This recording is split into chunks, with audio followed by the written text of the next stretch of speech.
안녕하세요, 여러분. 어제 용기 내는 하루 보내셨나요? 오늘도 제 이야기를 찾아주셔서 감사드려요. 저는 박선아라고 합니다. 지난해 10월 23째 날 새벽 3시 제 핸드폰에서 울린 한 통의 전화가 제 인생을 완전히 뒤바꿔 놨습니다. 발신자는 제 아들 지훈이었어요.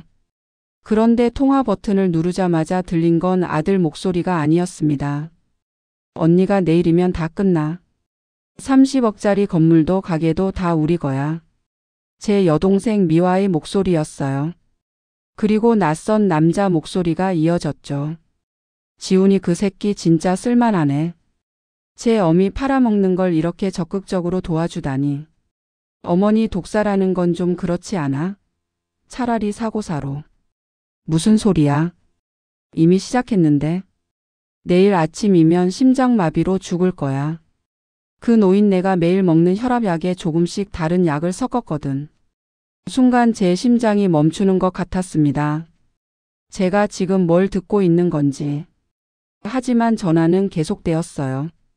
지훈이가 약 바꿔치기 하는 거 봤어? CCTV는? 다 처리했어. 어차피 그 집 CCTV는 내가 관리하니까. 지훈이? 그 놈은 이미 우리 손아귀에 있어. 사채 5억에 마약 점과까지. 우리가 시키는 대로 안 하면 감옥행이야. 제 손이 떨려서 전화기를 놓칠 뻔했습니다. 하지만 꾹 참고 끝까지 들었어요. 녹음 버튼을 누르는 것도 잊지 않았죠. 내일 장례식장에서 울고불고 쇼하면서 재산 다 챙기자. 언니가 나한테 유언으로 다 주기로 했다는 가짜 문서도 준비했고. 역시 내 여자. 20년 동안 언니인 척 연기한 보람이 있네. 전화가 끊겼습니다. 아들 핸드폰으로 걸려온 전화였는데 분명 실수로 걸린 것 같았어요. 저는 침대에서 일어나 화장실로 갔습니다. 거울에 비친 제 얼굴은 새하얗게 질려 있었죠. 62살. 인사동에서 30년간 선원방이라는 한복집을 운영하며 살아온 제 인생이 내일이면 끝난다니. 그런데 이상하게도 무섭지 않았어요. 오히려 분노가 치밀어 올랐습니다. 내 동생이 내가 평생 뒷바라지한 미화가 그리고 내 아들까지 가담해서 나를 죽이려 한다고? 저는 즉시 행동에 나섰습니다. 먼저 혈압약을 확인했어요. 겉보기엔 똑같았지만 자세히 보니 알약의 각인이 미묘하게 달랐습니다. 저는 그 약들을 따로 모아 지퍼백에 담았어요. 그리고 제 오랜 친구이자 대학병원 약제부장인 정희에게 새벽에 문자를 보냈습니다. 급해. 지금 당장 만나야 해. 생사가 걸린 일이야. 30분 후 정희를 만났습니다.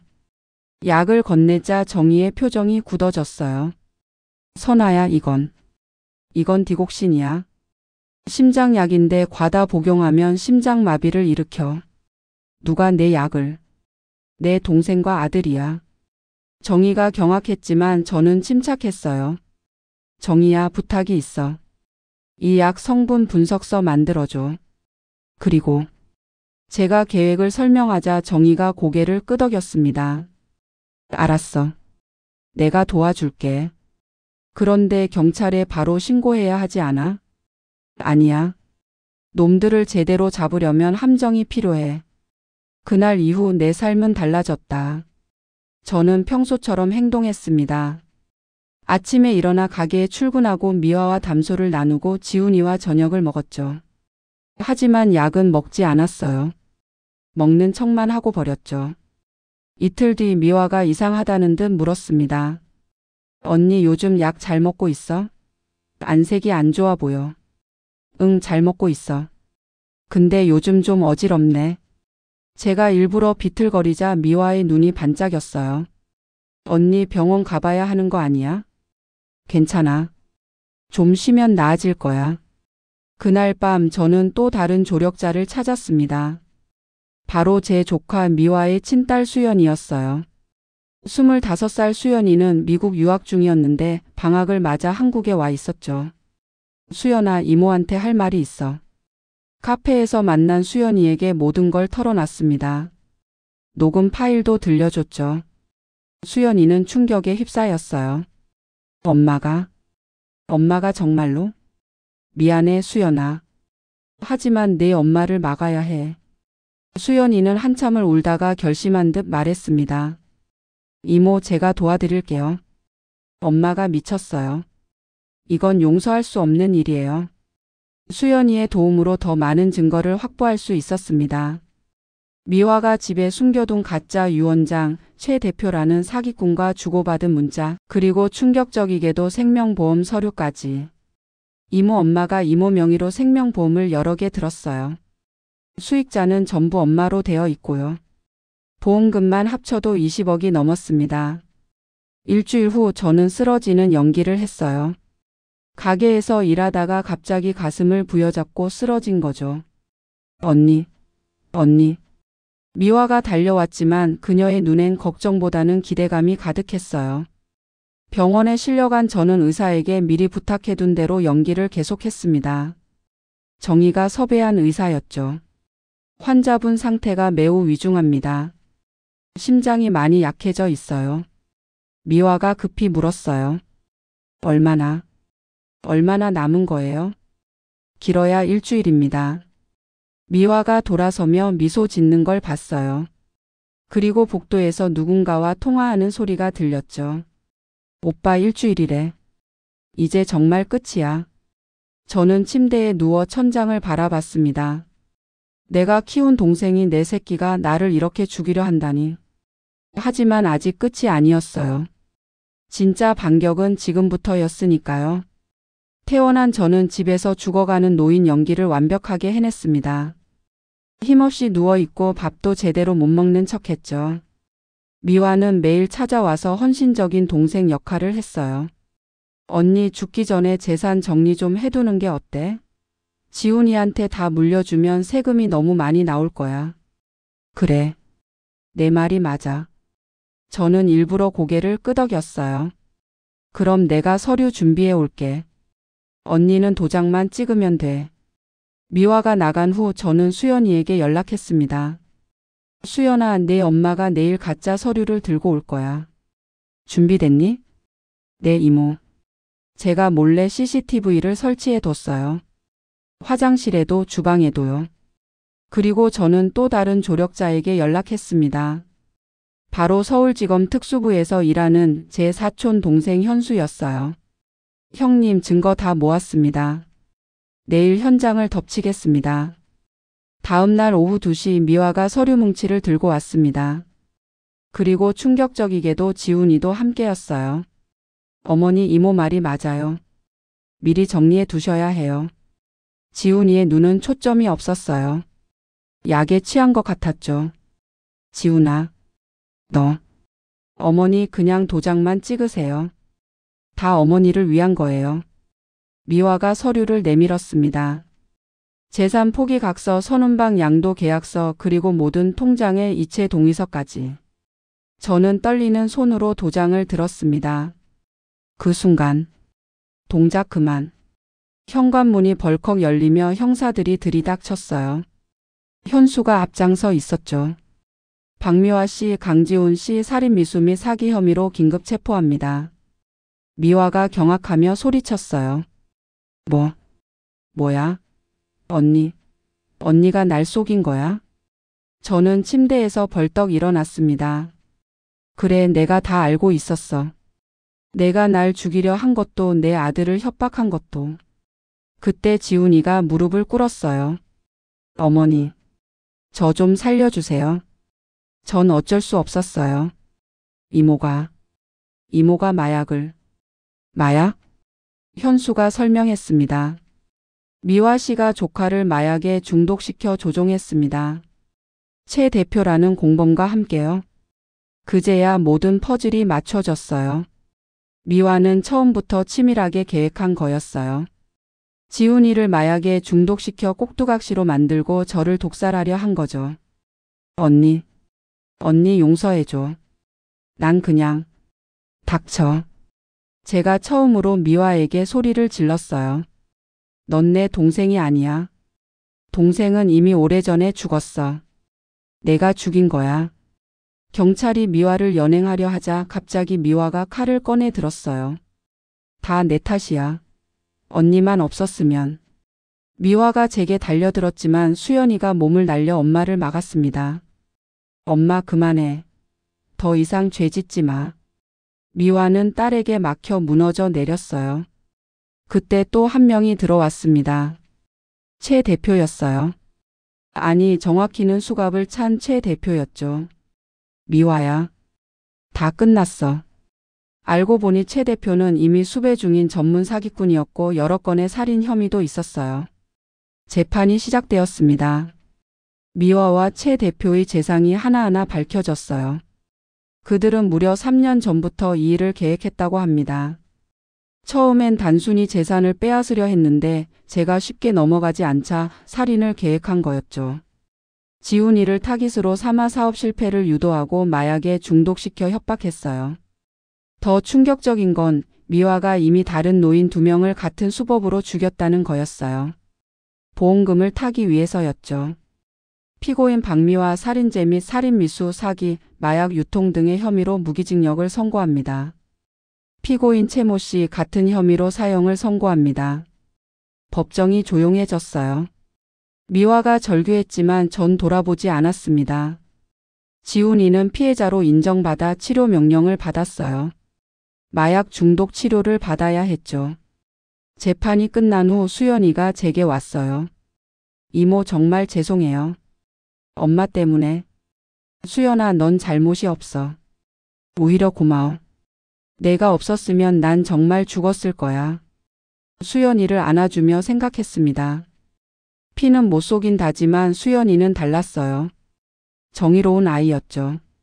한 달 후 지훈이가 치료센터에서 첫 면회를 허락받았어요. 어머니, 정말 죄송해요. 지훈아, 이제부터가 진짜 시작이야. 넌 다시 태어나는 거야. 지훈이가 울면서 고개를 끄덕였어요. 그 한마디가 내 인생을 바꿨다. 어머니, 다시 시작하고 싶어요. 정말로 지훈이는 달라졌어요. 6개월의 치료를 마치고 돌아온 아들은 완전히 다른 사람이 되어 있었죠. 어머니, 제가 선운방에서 일하면서 배우고 싶어요. 처음부터 다시요. 그렇게 지훈이는 가게에서 일을 시작했습니다. 바느질부터 배웠어요. 수연이도 미국 유학을 포기하고 한국에 남았어요. 이모, 저도 한복을 배우고 싶어요. 엄마가 망친 것들을 제가 바로잡고 싶어요. 이제 선운방엔 새로운 식구들이 생겼어요. 상처받은 영혼들이 모여 서로를 치유하며 새 출발을 하는 곳이 된 거죠. 작년에 미화로부터 편지가 왔어요. 읽지 않고 버렸습니다. 용서? 그런 건 없어요. 어떤 사람들은 제게 너무 매정하다고 해요. 그래도 동생인데, 그래도 피부친데 하면서요. 하지만 전 단호하게 말합니다. 날 죽이려 한 사람은 더 이상 가족이 아니에요. 최 대표는 결국 무기징역으로 감형되었지만 여전히 감옥에 있어요. 미화도 마찬가지고요. 가끔 뉴스에서 비슷한 사건을 봅니다. 재산 때문에 가족을 해치는 사건들. 그럴 때마다 생각해요. 내가 만약 그 전화를 듣지 못했다면 아마 전 지금 이 세상 사람이 아니었겠죠. 선운방은 여전히 잘 운영되고 있어요. 지훈이가 온라인 마케팅을 담당하고 수연이가 디자인을 맡으면서 오히려 전보다 더 번창했죠. 올해 초 특별한 손님이 찾아왔어요. 미화가 죽인 노인 중 한 분의 딸이었죠. 사장님 덕분에 저희 어머니 한이 풀렸어요. 감사합니다. 그분이 울면서 절을 하시는데 저도 같이 울었어요. 요즘 제 일과는 단순해요. 아침 6시에 일어나 가게에 나가고 저녁 8시에 퇴근해요. 주말엔 지훈이 수연이와 함께 등산도 가고 맛집도 찾아다녀요. 소소하지만 행복한 일상이죠. 가끔 옛날 생각을 해요. 미화와 어릴 때 뛰어놀던 기억, 처음 가게를 열 때 도와주던 모습. 그때는 진심이었을까요? 아니면 처음부터 계산이었을까요? 알 수 없어요. 알고 싶지도 않고요. 다만 하나 확실한 건 전 살아남았다는 거예요. 그들의 음모에서, 그들의 독에서, 그들의 욕심에서 살아남았어요. 그리고 이제 진짜 제 인생을 살고 있어요. 지훈이가 어제 말했어요. 어머니, 전 이모를 용서할 수 없어요. 하지만 감사해요. 뭐가? 이모 덕분에 제가 얼마나 나약한 인간이었는지 알았어요. 그리고 어머니가 얼마나 강한 분인지도요. 수연이도 비슷한 말을 했어요. 이모 엄마를 미워하지만 그래도 한 가지는 고마워요. 이모를 진짜 가족으로 만나게 해준 거요. 피로 이어진 가족보다 마음으로 이어진 가족이 더 진짜라는 걸 이제야 알았어요. 어제 가게 창고를 정리하다가 오래된 사진첩을 발견했어요. 미화와 함께 찍은 사진들이 가득했죠. 한 장 한 장 보다가 결국 다 찢어버렸어요. 과거는 과거일 뿐. 미련 가질 필요 없어요. 오늘도 선운방엔 손님이 가득해요. 사장님, 딸 결혼식 한복 부탁드려요. 네, 정성껏 지어드리겠습니다. 이렇게 평범한 일상이 얼마나 소중한지 죽을 고비를 넘기고 나서야 알았어요. 매일 아침 눈을 뜰 때마다 감사해요.